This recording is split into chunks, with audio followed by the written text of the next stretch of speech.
Elon Musk is not a conventional CEO, and he doesn't run Tesla in a conventional way.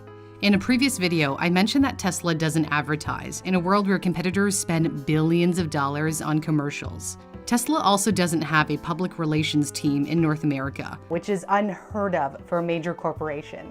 It means Tesla no longer reaches out to or even responds to the media, which is why in a lot of articles you read about Tesla, you'll see something like this: Tesla didn't immediately respond to a request for comment. Usually corporations have a PR team to send positive news out to the media or to respond to their questions. When things go wrong, leaders depend on their PR professionals to spin the message to mitigate any damage. But at Tesla, that hasn't really been the case since 2019. Keely Sulprizio was the last person to officially be in charge of global PR and communications at Tesla. She left the automaker in December 2019 to join Impossible Foods.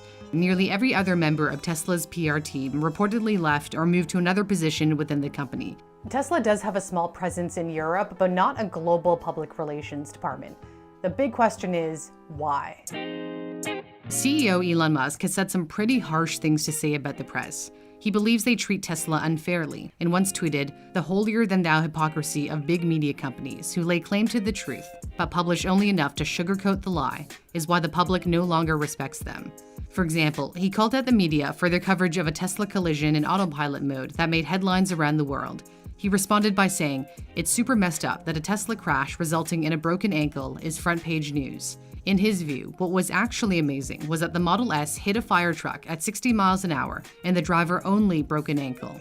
He was also frustrated at media coverage of the much-hyped Battery Day event in September 2020, where Tesla unveiled it will manufacture its own tabless batteries to improve range and power, making a $25,000 car possible in the future. Several outlets pointed out there was disappointment over a lack of an actual battery. Here's what Musk said when he appeared on Kara Swisher's podcast, Sway. The press coverage of this event was sad. Okay, tell me why. Most of the press takeaway was no battery. A sad reflection of their understanding, really. However, at the same time, journalists were reportedly not allowed at the event and weren't able to ask questions. They had to watch it remotely via Tesla's live stream, along with everyone else. The way Musk sees it, there was negative coverage of Tesla because journalists are under constant pressure to get maximum clicks and earn advertising dollars. He even suggested big oil is behind the negative coverage, since they are among the world's biggest advertisers. He's flirted with the idea of creating a website where people can rate the credibility of journalists and their news outlets, which he thought about calling Pravda, the Russian word for truth. Nothing came of that. Since dissolving the PR department, Musk serves as the PR department. Much of his communication comes in the form of tweets to his 58.5 million followers, where he responds to fans, posts news about his company, and many memes these days, it seems. He hasn't embraced all social media, deleting the Facebook pages of both Tesla and SpaceX a few years ago and calling the social media platform lame. Musk does do the occasional interview with the media. He hasn't completely cut them off, but some argue he really should get a team behind him. Forbes made a pros and cons list, which, among other things, pointed out a communications wing could prevent Musk from saying things that hurt the brand.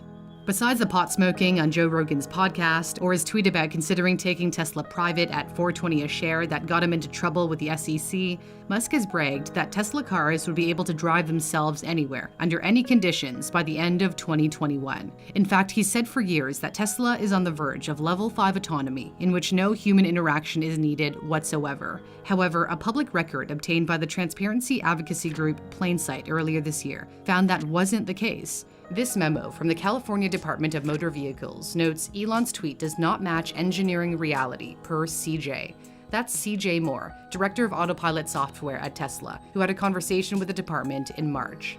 The memo went on to explain that Tesla indicated that Elon is extrapolating on the rates of improvement when speaking about level 5 capabilities, but notes, at the time of the meeting, Tesla was at level 2. Musk is known for his optimism, or as others might suggest, his tendency to exaggerate. But none of this appears to be hurting sales. Tesla is selling cars as fast as they make them. In the second quarter of 2021, it produced over 206,000 Model 3s and Model Ys, and delivered nearly as many. The company has said it's especially encouraged by the popularity of the Model Y in China, where Tesla has been expanding rapidly. And because of that expansion, someone asked on Twitter whether a PR department may be in the cards in the future, to which Musk responded, "Other companies spend money on advertising and manipulating public opinion. Tesla focuses on the product. I trust the people." Musk will be in the history books for making electric vehicles cool, fast, and perhaps one day affordable for the masses. Regardless of whether Tesla has a PR department or not, Musk always finds a way to make the news. If you want to stay up to date on the latest news about Tesla, you can sign up for a free newsletter. My sponsor, Morning Brew, isn't like other newsletters that could be dense and boring. It's a short daily newsletter full of informative and relevant information about tech, business, and finance, and takes only 5 minutes to read. I recently learned about how a restaurant is using robots powered by AI to fry and grill. Again, Morning Brew is completely free and takes less than 15 seconds to subscribe. You can sign up by using the link in my description. Doing so will also support this channel, and feel free to let your family and friends know as well. Thanks so much for watching. For Newsthink, I'm Cindy Palm.